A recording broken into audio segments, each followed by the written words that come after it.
சைபர் குற்றங்களுக்கு இரையாகாமல் பாதுகாப்பதற்கு அல்லது சைபர் மோசடிகளுக்கு இரையாகாமல் பாதுகாப்பதற்கு இதுக்காக தான் அந்த சஞ்சார் சாத்தி செயலியை நாங்கள் ப்ரீ இன்ஸ்டால் பண்ணணுங்கிறத சொல்கிறோம் அப்படின்னாங்க. ஆனால் இது கடுமையான எதிர்ப்பு மக்கள் மத்தியில், அறிவுஜீவிகள் மத்தியில், அதே போல் சில தொலைத்தொடர்பு நிறுவனங்கள், மொபைல் ஃபோன் செய்யக்கூடிய, மேனுஃபேக்சர் செய்யக்கூடிய நிறுவனங்கள், இவங்ககிட்ட இருந்தெல்லாம் கடுமையான எதிர்ப்பு வந்த பின்னணியில் அதை கொஞ்சம் ஒத்தி வச்சுருக்காங்க.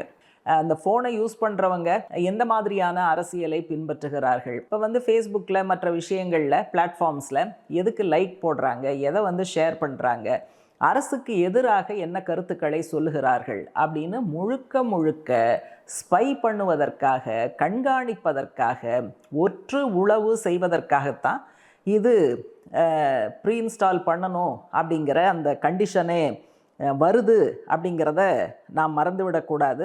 இன்னொரு பக்கம் தேசிய குற்றப்பதிவு ஆணையம், நேஷனல் கிரைம் ரெக்கார்ட்ஸ் பியூரோ, அவங்க சொல்லியிருக்கிற விவரப்படி ஜம்மு காஷ்மீரும் உத்தரப்பிரதேசமும் தான் கூடுதல் எண்ணிக்கையில் கைது செய்யப்பட்டு இருக்கிறார்கள். அப்படின்னு சொன்னால் ஒன்றிய அரசுக்கு எதிராக எந்த கருத்து சொன்னாலும் அவர்கள் சிக்க வைக்கப்படுவார்கள் அப்படிங்கிறது இதிலிருந்து தெளிவாகுது.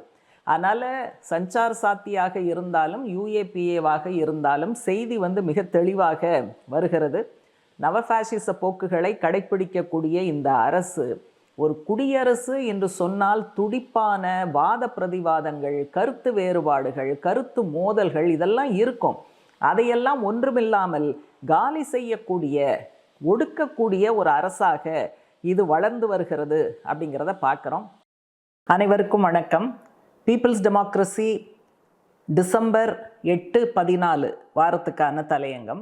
இந்திய குடியரசை அச்சம் நிறைந்த குடியரசாக மாற்றுவதற்கான முயற்சி, ரிப்பப்ளிக் ஆஃப் ஃபியர் அப்படிங்கிறது தான் தலையங்கத்தினுடைய தலைப்பு. ஏன் ஆட்சியாளர்களுக்கு நகைச்சுவையே பிடிப்பதில்லை, அல்லது மக்கள் சிரிப்பதையே ஏன் அவர்கள் ரசிப்பதில்லை அப்படிங்கிற கேள்வியை கேட்டு கடந்த கால இலக்கியங்கள், பல்வேறு மொழிகளில் இருக்கக்கூடிய இலக்கியங்களில் எவ்வளவு நகைச்சுவையாக, நயமாக ஆட்சியாளர்கள் மேலே விமர்சனங்கள் வைக்கப்பட்ட போதும் ஆட்சியாளர்கள் அதில் அதிருப்தி அடைந்து சம்பந்தப்பட்டவர்களை ஒடுக்குவதற்கு முயற்சி செய்தார்கள் அப்படின்னு இலக்கியங்கள்லேருந்து சில மேற்கோள்கள் காட்டப்பட்டிருக்கு. இப்போ அது எதோடு பொருந்துகிறதுனா, இன்னைக்கு இந்திய குடியரசு பாஜக ஆட்சியில் படக்கூடிய பாடு, அந்த சூழ்நிலைக்கு இது மிகச்சரியாக பொருந்துகிறது. அதனுடைய ஒரு சமீபத்திய வெளிப்பாடு தான் டிசம்பர் 3 ஒன்றிய அரசினுடைய ஒரு அறிவிக்கை வந்தது.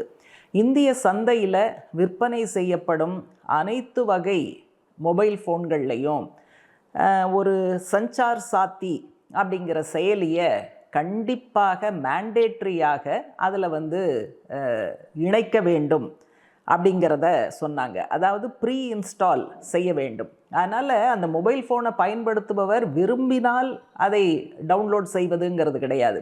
நீங்கள் ஃபோனை விற்கும் போதே ப்ரீ இன்ஸ்டால் பண்ணி விற்கணும் அப்படிங்கிறது ஒன்றிய அரசினுடைய அறிவிக்கையாக இருந்தது. சரி, ஏன் இந்த சஞ்சார் சாத்தி என்ன பண்ணும் அப்படின்னு கேட்டால், அரசு கொடுத்த பதில் என்ன? இது ஃபோனை யூஸ் பண்ணுறவங்க சைபர் குற்றங்களுக்கு இரையாகாமல் பாதுகாப்பதற்கு அல்லது சைபர் மோசடிகளுக்கு இரையாகாமல் பாதுகாப்பதற்கு இதுக்காக தான் அந்த சஞ்சார் சாத்தி செயலியை நாங்கள் ப்ரீ இன்ஸ்டால் பண்ணணுங்கிறத சொல்கிறோம் அப்படின்னாங்க. ஆனால் இது கடுமையான எதிர்ப்பு மக்கள் மத்தியில், அறிவுஜீவிகள் மத்தியில், அதே போல் சில தொலைத்தொடர்பு நிறுவனங்கள், மொபைல் ஃபோன் செய்யக்கூடிய, மேனுஃபேக்சர் செய்யக்கூடிய நிறுவனங்கள், இவங்ககிட்ட இருந்தெல்லாம் கடுமையான எதிர்ப்பு வந்த பின்னணியில் அதை கொஞ்சம் ஒத்தி வச்சுருக்காங்க. நீங்கள் இந்த கண்டிப்பாக இந்த செயலி அப்படின்னா அதுக்கு ஒரே ஒரு காரணம்தான் இருக்க முடியும். அந்த ஃபோனை யூஸ் பண்ணுறவங்க எந்த மாதிரியான அரசியலை பின்பற்றுகிறார்கள், இப்போ ஃபேஸ்புக்கில் மற்ற விஷயங்களில், பிளாட்ஃபார்ம்ஸில் எதுக்கு லைக் போடுறாங்க, எதை ஷேர் பண்ணுறாங்க, அரசுக்கு எதிராக என்ன கருத்துக்களை சொல்லுகிறார்கள் அப்படின்னு முழுக்க ஸ்பை பண்ணுவதற்காக, கண்காணிப்பதற்காக, ஒற்று உளவு செய்வதற்காகத்தான் இது ப்ரீ இன்ஸ்டால் பண்ணணும் அப்படிங்கிற அந்த கண்டிஷனே வருது அப்படிங்கிறத நாம் மறந்துவிடக்கூடாது. இப்போ இதெல்லாம் வந்ததுக்கு பிறகு கொஞ்சம் ஒத்தி வச்சுருக்காங்கங்கிறது வேறு விஷயம். ஆனால் அடிப்படையில் என்ன, ரைட் டு ப்ரைவசின்னு ஒன்று இருக்குது. நான் வந்து என்னுடைய ஃபோன் நான் பயன்படுத்துகிறேன்னா அது வந்து எனக்கு மட்டுமே சொந்தம். அரசாங்கம் வந்து அதை கண்காணித்து அந்த அடிப்படையில் என் மேலே நடவடிக்கை எடுத்தது அப்படின்னு சொன்னால் ரைட் டு ப்ரைவசிங்கிறதுக்கே அர்த்தம் இல்லாமல் போகுது அப்படிங்கிறது தான் அடிப்படையான விஷயம். இப்போ ஒரு உதவி செய்வதற்காக இந்த அரசு எதுவுமே பண்ணக்கூடாதா அப்படின்னு ஒன்றுமே தெரியாத அப்பாவிகள் போல கேட்குறதுக்கு ஆள் இருக்குது.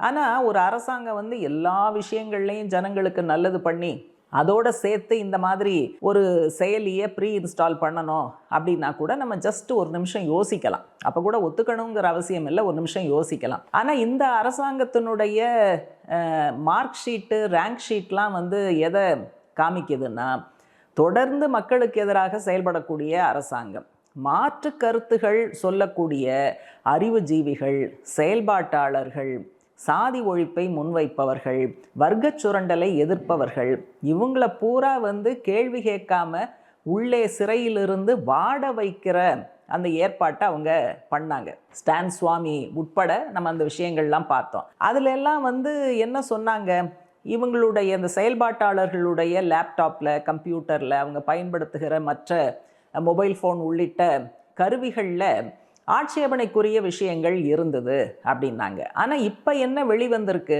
அந்த ஆட்சேபனைக்குரிய விஷயங்கள் அந்த லேப்டாப்ஸில், கம்ப்யூட்டர்ஸில், மொபைல் ஃபோன்ஸில் வெளியிலிருந்து திட்டமிட்டு உள்நுழைக்கப்பட்டு இருக்கிறது அப்படிங்கிற செய்திகள்லாம் வந்து இப்போ வெளியில் வந்துக்கிட்டு இருக்கு.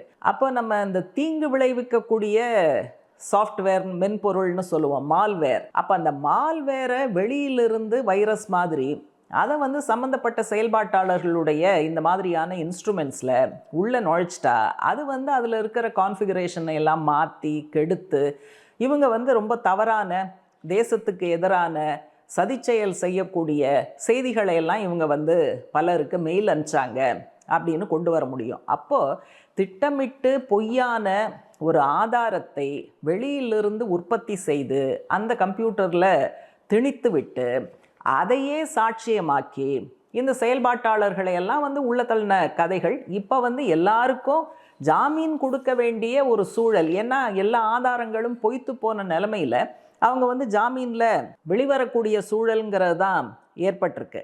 அதே போல் இந்த இஸ்ரேலிய நிறுவனம் உருவாக்கிய அந்த பெகசஸ் என்கிற அந்த உளவு மென்பொருள், அதையும் வந்து அப்போ வரும்போதே எல்லாரும் சொன்னோம், இது வந்து எதிர்க்கட்சி தலைவர்கள், செயல்பாட்டாளர்கள், அதுக்குள்ளே அவங்க ஃபோனுக்குள்ளே மற்றதுக்குள்ளே நீங்கள் வந்து உள்ளே திணிப்பீங்க, அவங்கள வந்து நீங்கள் கண்காணிப்பீங்க, இது என்ன மக்களுக்கான அரசா இல்லை சர்வேலன்ஸ் ஸ்டேட்டா, கண்காணிப்பு அரசா அப்படிங்கிற கேள்வியெல்லாம் கேட்டோம். கடைசியில் என்னன்னா, முக்கியமான நீதிபதிகள், முக்கியமான ஊடகவியலாளர்கள், மார்க்சிஸ்ட் கட்சியினுடைய மறைந்த முன்னாள் பொதுச் செயலாளர் தோழர் சீதாராம் யெச்சூரியோட ஃபோன் உள்பட இந்த பெகசஸ் உளவு மென்பொருள் உள்ளே திணிக்கப்பட்டது அப்படிங்கிற விஷயங்கள்லாம் வந்தது. ஆனால் கடைசி வரைக்கும் உச்சநீதிமன்றம் இந்த கேஸெல்லாம் டீல் பண்ண உச்சநீதிமன்றம் எந்த ஏஜென்சி, எந்த நிறுவனம் இந்த வேலையை செய்தது அப்படிங்கிறத வெளியே சொல்வதற்கு தயாராக இல்லை. அதனால் நீங்கள் வந்து இஸ்ரேலிருந்து ஒரு மென்பொருள் வருதுன்னா நம்ம 10 தரம் யோசிக்க வேண்டாமா? அவங்க காசாவை என்ன பாடுபடுத்திக்கிட்டு இருக்காங்க, பாலஸ்தீன மக்களை வந்து எப்படி இனப்படுகொலை செஞ்சுக்கிட்டு இருக்காங்க, ஆர்டிஃபிஷியல் இன்டெலிஜென்ஸ் உள்பட எல்லாவற்றையும் அப்பாவி மக்களுக்கு எதிராக எப்படி பயன்படுத்துகிறாங்கங்கிறதெல்லாம் உலகத்துக்கே தெரியும். அப்போ அந்த மாதிரியான ஒரு நாட்டிலிருந்து ஒரு நிறுவனம் தயாரிக்கக்கூடிய மென்பொருளை வாங்கினால் அது வந்து இந்த மாதிரியான மோசமான விஷயமாகத்தான் இருக்குங்கிறதையும் நம்ம பார்க்க வேண்டியிருக்கு. இப்போ இந்த சஞ்சார் சாத்தி ஓரளவு வந்து நிறுத்தி வைக்கப்பட்டு இருக்கிறது அப்படிங்கிறது நல்ல விஷயம். ஆனால் நம்ம வந்து முன்கூட்டியே ரொம்ப கொண்டாட்ட மனநிலைக்கு போயிடக்கூடாது. ஏன்னா அரசாங்கம் வந்து இதை நிறுத்தி வைப்பது அப்படின்னு எடுத்த முடிவு நம்மளாம் சேர்ந்து எதிர்த்தோம் அப்படிங்கிறதுனாலெல்லாம் இருக்க வாய்ப்பில்லை. யாரெல்லாம் எதிர்த்தா, ஏற்கனவே சொன்னதை போல் அந்த மொபைல் ஃபோன் மேனுஃபேக்சரர்ஸ் நிறைய பேர், ஆப்பிள், சாம்சங், அதே போல் கூகுள் நிறுவனம், இவங்கள்லாம் வந்து எதிர்த்த காரணத்தினால்தான் அது வந்து தற்காலிகமாக நிறுத்தி வைக்கப்பட்டிருக்கு. ஏன்னா மாற்று கருத்தை ஒடுக்குவது அப்படிங்கிறது ஃபேஷிச போக்குகளில் முதன்மையான போக்கு. அதனால் இந்த அரசு ஃபேஷிச போக்குகளை, நவ ஃபேஷிச போக்குகளை கடைப்பிடிக்கிறதுங்கிறத சிபிஎம் தொடர்ந்து முன்னிறுத்துது. இந்த சஞ்சார் சாத்தியை ப்ரீ இன்ஸ்டால் செய்ய வேண்டும் என்பது கண்காணிக்க வேண்டும்ங்கிற அடிப்படையில் அது இந்த ஃபேஷிச போக்கினுடைய ஒரு முக்கியமான அம்சம். உலகளாவிய அனுபவம் இதுதான். அதனால் இந்தியாவில் அதை மோடி அரசு செய்வதற்கு முயற்சி செய்கிறது. அப்போ இதை செய்வதற்கு என்ன நோக்கம்?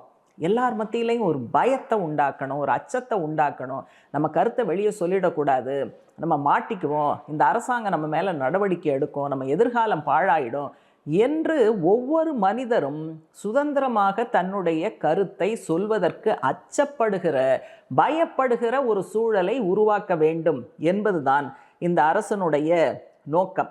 அதனால் சஞ்சார் சாத்தி உண்மையிலேயே உதவி செய்யுமா, உதவி செய்யாதா, இந்த அரசாங்கம் சொல்கிறது எல்லாத்தையும் எதிர்க்கணுமா அப்படிங்கிற கேள்விகளுக்கெல்லாம் இடமில்லை. இந்த அரசாங்கத்தினுடைய தன்மை இதுதான் அப்படிங்கிறத பார்க்கணும். இப்போ தேர்தல் ஆணையம் அதை ஆட்டுவித்து எஸ்ஐஆரை கொண்டு வந்தாங்க. அப்போ வயது வந்த அனைவருக்கும் வாக்குரிமைங்கிறது காற்றுல பறக்க விடக்கூடிய சூழல். குடியுரிமை அப்படிங்கிறதுல கை வச்சாங்க. அரசமைப்பு சட்டம் உத்தரவாதப்படுத்தி இருக்கக்கூடிய விஷயங்கள் கூட ஒவ்வொன்றாக பறிக்கப்படுகிற சூழலை தான் நம்ம பார்க்குறோம். ஜனநாயக உரிமைகள் அனைவருக்கும் உரியது, இந்தியா மிகப்பெரிய ஜனநாயக நாடு என்று பெருமை கொள்ளுகிற இந்த சூழலில் அவற்றையெல்லாம் பின்னுக்கு தள்ளுவதற்கான முயற்சி, இல்லைன்னா யூஏபிஏ மாதிரி கேள்வி கேட்காமல் ஆதாரமே இல்லாமல் நீங்கள் உள்ளே போட முடியும், ஜாமீனே கிடைக்காது அப்படிங்கிற மாதிரியான மனித உரிமைக்கு மாறான சட்டங்கள், மனித உரிமைக்கு விரோதமான சட்டங்கள் வந்திருக்குமா? இப்போ இந்த சட்டங்கள்லாம் வந்திருக்குன்னா இந்த அரசனுடைய தன்மை இதுதான். இப்போ இந்த யூஏபிஏவை கொண்டு வந்ததில் ஒரு புள்ளி விவரம்ங்கிறது கொடுக்கப்பட்டிருக்கு. அதாவது 2019, 2023 4 ஆண்டுகளில் 10,440 பேரை இந்த சட்டங்கள் யூஏபிஏ கீழே கைது பண்ணியிருக்காங்க. ஆனால் எவ்வளோ பேருக்கு தண்டனை கிடைத்திருக்கிறது அப்படின்னு பார்த்தா 335 பேருக்கு தான் தண்டனைங்கிறது கிடைத்திருக்கிறது. மற்றவர்களுக்கெல்லாம் போதிய ஆதாரம் கிடையாது. இந்த தண்டனை கிடைத்தவர்கள் கூட ஸ்டான் சுவாமி மாதிரி வெளியிலிருந்து ஆதாரங்கள் திணிக்கப்பட்டு பொய்யான ஆதாரங்கள் அடிப்படையில் அவர்களுக்கு தண்டனை கிடைத்ததா அப்படிங்கிறதும் நம்ம சொல்ல முடியாது. அதனால் இது ஒரு பக்கம் நடந்துக்கிட்டு இருக்கு. இன்னொரு பக்கம் தேசிய குற்றப்பதிவு ஆணையம், நேஷனல் கிரைம் ரெக்கார்ட்ஸ் பியூரோ, அவங்க சொல்லியிருக்கிற விவரப்படி ஜம்மு காஷ்மீரும் உத்தரப்பிரதேசமும் தான் கூடுதல் எண்ணிக்கையில் கைது செய்யப்பட்டு இருக்கிறார்கள். அப்படின்னு சொன்னால் ஒன்றிய அரசுக்கு எதிராக எந்த கருத்து சொன்னாலும் அவர்கள் சிக்க வைக்கப்படுவார்கள் அப்படிங்கிறது இதிலிருந்து தெளிவாகுது. அதனால் சஞ்சார் சாத்தியாக இருந்தாலும் யூஏபிஏவாக இருந்தாலும் செய்தி மிக தெளிவாக வருகிறது. நவஃபாசிச போக்குகளை கடைப்பிடிக்கக்கூடிய இந்த அரசு ஒரு குடியரசு என்று சொன்னால் துடிப்பான வாத பிரதிவாதங்கள், கருத்து வேறுபாடுகள், கருத்து மோதல்கள் இதெல்லாம் இருக்கும். அதையெல்லாம் ஒன்றுமில்லாமல் காலி செய்யக்கூடிய, ஒடுக்கக்கூடிய ஒரு அரசாக இது வளர்ந்து வருகிறது அப்படிங்கிறத பார்க்குறோம்.